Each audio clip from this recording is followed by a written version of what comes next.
இன்றைய தினம் சூரத்துல் அஅராஃப் என்ற அந்த முழு சூறாவை பற்றி ஓதி முடிக்கப்பட்டது. சூரத்துல் அஅராஃப். அதற்கு அடுத்தபடியாக சூரத்துல் அன்ஃபால் என்று சொல்லக்கூடிய சூறாவிலே ஒரு பக்கம் மட்டும் ஓதப்பட்டிருக்கிறது. இன்றைக்கு அந்த சூரத்துல் அஅராஃபினுடைய இறுதியிலே ஒரு சஜ்தாவினுடைய ஆயத்தை ஓதி நாம் எல்லாம் சஜ்தா செய்தோம். சஜ்தாவினுடைய ஆயத்துகள் மொத்தம் குர்ஆனிலே 14 சஜ்தாவுடைய ஆயத்துகள் இருக்கின்றன. மொத்தம் 15 சஜ்தா ஆயத்துகள் இருக்கும். 14 சஜ்தா ஆயத்துகள் ஹனஃபிகள் செய்வார்கள். ஒரே ஒரு சஜ்தாவுடைய ஆயத் அதை ஷாஃபியாக்கள் அந்த சஜ்தாவுடைய ஆயத்திற்கு சஜ்தா செய்வார்கள். இந்த சஜ்தாவுடைய ஆயத்துகள் 14 சஜ்தாவுடைய ஆயத்துகள் யாராவது ஓதினவர்களும் சஜ்தா செய்ய வேண்டும், ஓத கேட்டவர்களும் சஜ்தா செய்ய வேண்டும். ஓத கேட்டவர்கள் ஒரு நபராக இருந்தாலும் சரி, அது ஒட்டுமொத்த மிகப்பெரிய ஒரு கூட்டமாக இருந்தாலும் சரி, இந்த ஆயத்தை கேட்க நிதானமாக அந்த ஆயத்தை கவனித்து கேட்டால் அந்த ஓத கேட்டவர்களும் சஜ்தா செய்ய வேண்டும், ஓதியவரும் சஜ்தா செய்ய வேண்டும், ஓத கேட்டவர்களும் சஜ்தா செய்ய வேண்டும். இந்த சஜ்தாவினுடைய ஆயத்துகள் எதனால் எதற்காக சஜ்தா செய்யப்படுகிறது என்று சொன்னால், இந்த குர்ஆனை எடுத்து பார்த்தீங்கன்னா இந்த சஜ்தாவுடைய ஆயத்து அந்த ஆயத்துக்கு அர்த்தத்தை பார்த்தீங்கன்னா, அதாவது சஜ்தா என்பது அது அந்த ஒவ்வொரு சஜ்தாவுடைய ஆயத்திலையும் வரும். இந்த உலகத்தில் உள்ள எல்லாமே அனைத்தும் அல்லாஹ்விற்காக சஜ்தா செய்கின்றன, எனவே நீங்கள் சஜ்தா செய்யுங்கள் என்பதாக ஒரு சில ஆயத்தில் வரும். இன்னும் ஒரு சில ஆயத்துகள இந்த சூரியன் வானம் பூமியில் உள்ள அனைத்தும் அல்லாஹ்விற்காக அடிபணிகின்றன, சிரமப்படுகின்றன, எனவே நீங்களும் சிரமப்படுங்கள் என்பதாக இந்த சஜ்தாவுடைய ஆயத்துகள வரும். நமக்கெல்லாம் தெரியும், சஜ்தா என்பது உயர்ந்த ஒரு வணக்கம். அது அல்லாஹ்விடத்திலே தன்னுடைய பணிவை காட்டக்கூடிய மிகப்பெரிய ஒரு வணக்கம் சஜ்தா. சஜ்தா செய்யும் பொழுது மட்டும் ஷைத்தான் அழுகிறான், மிகவும் கடுமையாக அழுகிறான். ஏன்னா அல்லாஹ்வுக்கு அடிபணிஞ்சிட்டானே என்கிற காரணத்தினால ஷைத்தான் மிகவும் அழுவான். எனவே சஜ்தா என்பது அல்லாஹ்வுக்கு ஒரு உன்னதமான ஒரு வணக்கம். அந்த சஜ்தாவிலே நாம் துஆக்கள் அதிகமாக கேட்கலாம், அதிகமாக துஆக்களை கேட்டு நம்முடைய பாவங்களுக்காக நாம் பாவங்களை கேட்கலாம். சஜ்தாவுடைய நிலையில் சஜ்தாவுடைய நிலை துஆ கேட்கலாம் என்பதாக இந்த ஒரு சட்டம் இருக்கு. இந்த சட்டத்தை நிறைய பேர் எப்படி புரிஞ்சுக்கிறாங்க அப்படின்னா, அதாவது நபிலான தொழுகைகள்ல உங்களுடைய சஜ்தாவை அதிகப்படுத்திக்கோங்க அப்படிங்கிற ஒரு செய்தி இருக்கு. அதுக்கு நபிலான தொழுகைகள்ல தமிழ் துஆக்களை ஓதி நீண்ட நேரம் செல்லக்கூடாது, சஜ்தா செய்யக்கூடாது. தொழுகைகள்ல நம்ம தமிழ் துஆக்களை கேட்கக்கூடாது. தொழுகையில சஜ்தாவுடைய அந்த சஜ்தால நமக்கு தெரிந்த அரபி துஆக்களை என்ன செய்யலாம், அதிகமாக ஓதலாம்.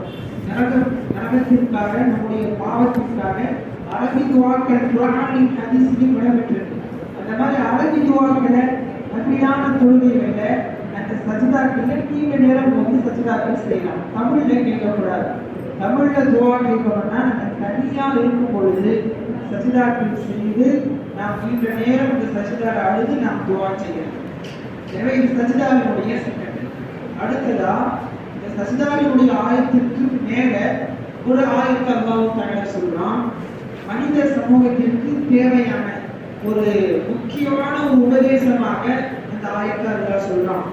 முதல் ஆயத்துவ வஅமுர் பில் உர்ஃப் வஅரின் அனில் ஜாஹிலீன். முதல் ஆயத்து நீங்கள் மன்னிப்பை தேர்ந்தெடுங்கள். வஅமுர் பில் உர்ஃப் நீங்க சொன்னா நல்லதை சொல்லுங்கள், நல்லதை சொல்லி ஏவுங்கள். வஅரின் அனில் ஜாஹிலீன் விமர்சனம் செய்பவர்களை நீங்கள் புறக்கணியுங்கள், விமர்சனம் செய்பவர்களை நீங்கள் கண்டுகொள்ளாதீர்கள். அல்லாஹ் சொல்ற மிக முக்கியமான ஒரு உபதேசம். ஒரு தனி மனித வாழ்க்கைக்கும் சரி, ஒரு குடும்ப வாழ்க்கைக்கும் சரி, அல்லது ஒரு பொது வாழ்க்கைக்கும் சரி இது ஒரு முக்கியமான ஒரு உபதேசம். முதல் அனுபவ மன்னிப்பை தேர்ந்தெடுங்கள் அப்படின்னு அல்லாஹ் தஆலா சொல்றான். ஸல்லல்லாஹு அலைஹி வஸல்லம் அவங்க அனுபவித்த கஷ்டங்கள் ஏராளமான கஷ்டங்கள். நம்முடைய கஷ்டங்கள் எல்லாம் தூசிதான். நபி ஸல்லல்லாஹு அலைஹி வஸல்லம் அவருடைய கஷ்டங்களுக்கு முன்னால் மிகப்பெரிய அளவுக்கு நபிகளாருக்கு நோயினை தந்தார்கள். ஆனால் ஸல்லல்லாஹு அலைஹி வஸல்லம் எதுக்குமே பகரம் தரவில்லை, எதுக்குமே பதில் தரவில்லை, அனைத்தையும் மன்னித்தார்கள். எந்த அளவுக்கு ஒரு கொடூரம் அப்படின்னா, நபிகளாருடைய சிறிய தந்தை ஹம்சா ரலியல்லாஹு அன்ஹு அவங்க எப்படி தெரியுமா கொல்லப்படுறாங்க? அதாவது கொடூரமான முறையில் கொல்லப்பட்டாங்க. அவங்களுடைய இருதயத்தை கடித்து குதறினார். இந்த உடலை மாலையாக போட்டார்கள். இந்த அளவுக்கு ஒரு கொடூரமான கொலை. இந்த இந்தாவை ஸல்லல்லாஹு அலைஹி வஸல்லம் அவர்கள் மன்னித்தார்கள்.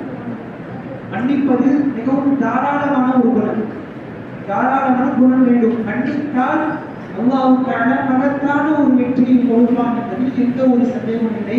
அதற்கு ஸல்லல்லாஹு அலைஹி வஸல்லம் அவர்களுடைய வாழ்க்கை தான் நமக்கு மிகப்பெரிய ஒரு பாடம். அடுத்ததா அல்லாஹ் சொல்லுவான்,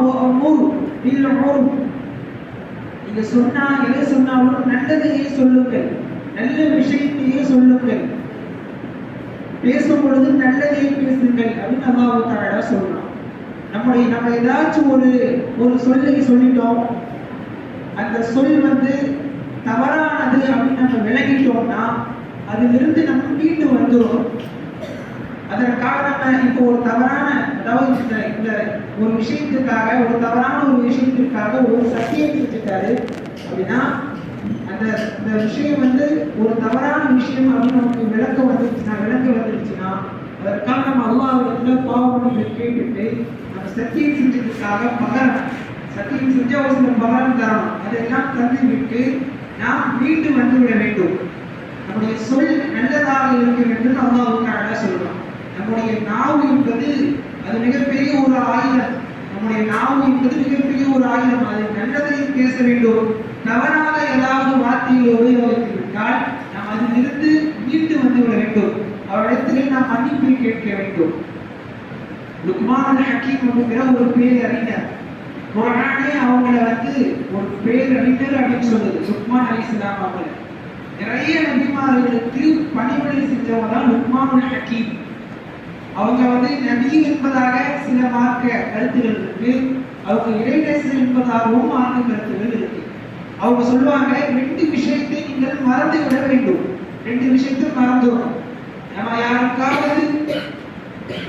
யாருக்காவது நல்லதை செய்தால், அதாவது உபகாரம் செய்தால் அதை நாம் மறந்து விட வேண்டும். அடுத்ததாக யாராவது நமக்கு தீங்கு செய்தால் அதையும் மறந்து விட வேண்டும் அப்படின்னு லுக்மான் ஹக்கீம் அவங்க சொல்லுவாங்க. அந்த வகையில தான் அல்லாஹ்வுடைய திருக்குர்ஆன் வசனமும், நீங்கள் மன்னிப்பை தேர்ந்தெடுங்கள், நல்லதை நீங்கள் பேசுங்கள் அல்லாஹ் தஆலா சொல்றான். அடுத்ததாக வஅரிது அனில் ஜாஹிலீன், விமர்சனங்களை நீங்கள் தவிர்த்து கொள்ளுங்கள். விமர்சனங்களை விட்டு நீங்கள் தவிர்த்து விடுங்கள். யாராவது விமர்சனம் செய்தார்கள் என்றால் தவிர்த்து போயிடும். இதுக்கும் ஸல்லல்லாஹு அலைஹி வஸல்லம் அவங்க தான் மிகப்பெரிய ஒரு உதாரணம். ஸல்லல்லாஹு அலைஹி வஸல்லம் அவரை பார்த்து ஒருத்தர் கேட்டாரு, நபியே நீங்க நீதமாக நடந்துக்கோங்கன்னு சொன்னாங்க. நபியே நீங்கள் நீதமாக நடந்துக்கோங்க. இந்த வார்த்தையை சஹாபாக்கள் மக்கள் எல்லாம் கேட்டாங்க, யாரை பார்த்து நீதமா நடந்துக்கோங்கன்னு சொல்ற, நபியை பார்த்தா நீதமா நடந்துக்கோங்கன்னு சொல்ற அப்படின்னு சஹாபாக்கள் எல்லாம் ஒதுக்கி எழுத்தார்கள். அப்போ ஸல்லல்லாஹு அலைஹி வஸல்லம் ஒரு வார்த்தையை சொன்னாங்க, நான் எப்படி நீதமா இல்லாம இருக்கேன், நான் நீதமா இல்லாம இருந்தா யாருமே நீதமா இருக்க முடியாது. ஸல்லல்லாஹு அலைஹி வஸல்லம் விமர்சனத்தை எதிர்த்தார்கள், விமர்சனத்தை தவிர்த்து விட்டு சென்றார்கள். எனவே கணித்திருக்கிறவர்களே, அல்லாஹ் தஆலா சொல்ற இந்த 3 உபதேசம், ஃபுதில் அஃப்வ மன்னிப்பை தேர்ந்தெடுக்க வேண்டும், வகுர் பில் உர்ஃப் நல்லதை சொல்ல வேண்டும், நல்லதை பேச வேண்டும், வஅரிது அனில் ஜாஹிலீன் விமர்சனங்களை நாம் தவிர்த்து விட வேண்டும். இந்த 3 உபதேசங்கள் நம்முடைய வாழ்க்கையை நாம் எடுத்துக்கொண்டால் அல்லாஹ் தஆலா நம்முடைய வாழ்க்கையில் மகத்தான வெற்றியை தருவான் என்பதிலே எந்த ஒரு சந்தேகமும் இல்லை. எல்லாம் அல்லாஹ் தஆலா இந்த 3 உபதேசங்களையும் நம்முடைய வாழ்க்கையில் நடக்கக்கூடிய பாக்கியத்தை நமக்கு தருவாங்க. வாசல் சுகாதாரம்